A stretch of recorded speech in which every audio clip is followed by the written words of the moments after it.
Hello guys. ज़रा सोचिए कि आप रात को घर से बाहर चले जाए और आपको रात में पूरा का पूरा आसमान रंग बिरंगा नजर आए और आपको ऐसा लगे कि किसी ने आसमान को पूरी तरह से पेंट कर दिया हो। ये नज़ारा है सन 1859 के 2 सितंबर की रात को, जब पूरा का पूरा आसमान रंगों से भर गया था। ये रोशनी इतनी ज़्यादा तेज थी कि कुछ लोगों ने इसे रात में भी दिन समझ लिया था।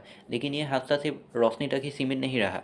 3 सितंबर की रात को पता चला कि 2 सितंबर की रात के उस हादसे के बाद दुनिया के काफ़ी सारे इलाकों में उल्कापिंड की बारिश हुई है। और बाद में पता चला कि 2 सितंबर की उसी रात को जो हादसा हुआ था, उसके बाद दुनिया के कई सारे इलाकों में, या यूँ कहे कि 40% इलाकों में इलेक्ट्रिकल सप्लाई पूरी तरह से बंद हो चुका था और इलेक्ट्रिकल टावर्स का तो नामो निशान भी मिट चुका था। इसी के साथ साथ जो इलेक्ट्रिकल इक्विपमेंट्स थे, या यूँ कहे कि टीवी, रेफ्रिजरेटर, मोबाइल, इन सब का भी पूरी दुनिया में भारी पैमाने पर नुकसान हो चुका था। और जब इतना सब कुछ होने के बाद जब साइंटिस्टों ने पता लगाने की कोशिश की कि ये सब आखिर क्यों हुआ था, तब उसके जवाब में निकला एक सोलर फ्लेयर, या यूँ कहे कि एक सोलर वेव।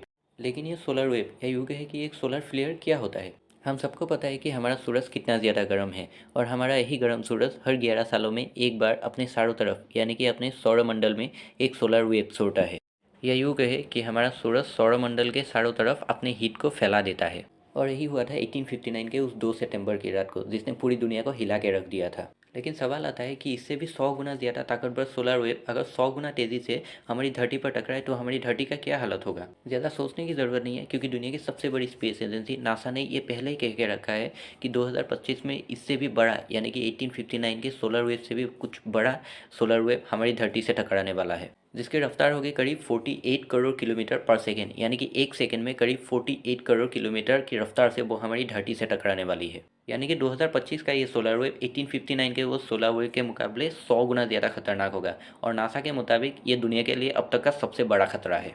और 100 गुना ज़्यादा खतरनाक मतलब 100 गुना ज़्यादा तबाही। लेकिन आखिर ये तबाही में क्या क्या होगा? ये पूरी की पूरी दुनिया ही तबाह हो जाएगी। दरअसल 1859 के उस सोलर वेव में जो सबसे ज़्यादा डैमेज हुआ था वो था इलेक्ट्रिकल इक्विपमेंट और साथ ही में इलेक्ट्रिकल टावर्स। और आप कंपेयर कीजिए उस वक्त के इलेक्ट्रिकल सप्लाई को आज के वक्त के इलेक्ट्रिकल सप्लाई के साथ। दोनों में फ़र्क बहुत ही ज़्यादा साफ है। 1800 के दशक में तो सिर्फ इलेक्ट्रिसिटी का आविष्कार हुआ था, लेकिन आजकल पूरी की पूरी दुनिया इलेक्ट्रिकल सप्लाई पे चलती है और टेक्नोलॉजी पे चलती है। तो सोचिए, अगर 100 गुना ज़्यादा खतरनाक सोलर वेव हमारी धरती से टकराए और वो पूरी दुनिया के इलेक्ट्रिकल सिस्टम को ही बंद कर दे, तो उसका हमारी ज़िंदगी पर क्या प्रभाव पड़ेगा? इसके बारे में एक्सप्लेनेशन देने की कोई ज़्यादा ज़रूरत नहीं है, क्योंकि सबको पता है कि टेक्नोलॉजी और इलेक्ट्रिसिटी हमारी ज़िंदगी में कितनी ज़्यादा मायने रखती है। इलेक्ट्रिसिटी के बिना तो हम 2-4 दिन वैसे भी रह लेंगे, लेकिन सबसे बड़ा खतरा तब होगा जब वो सोलर वेव हमारी धरती की तरफ आएगा और धरती के चारों तरफ घूम रहे जो सैटेलाइट है वो उस सोलर वेव से टकराएगा और सोलर वेव उस सैटेलाइट के टुकड़े टुकड़े कर देगा। और उससे भी बड़ा खतरा तब होगा जब सैटेलाइट के वो टुकड़े उल्कापिंड बन के हमारी धरती की तरफ बरसेंगे और पूरी की पूरी दुनिया में उल्कापिंड की बारिश होगी।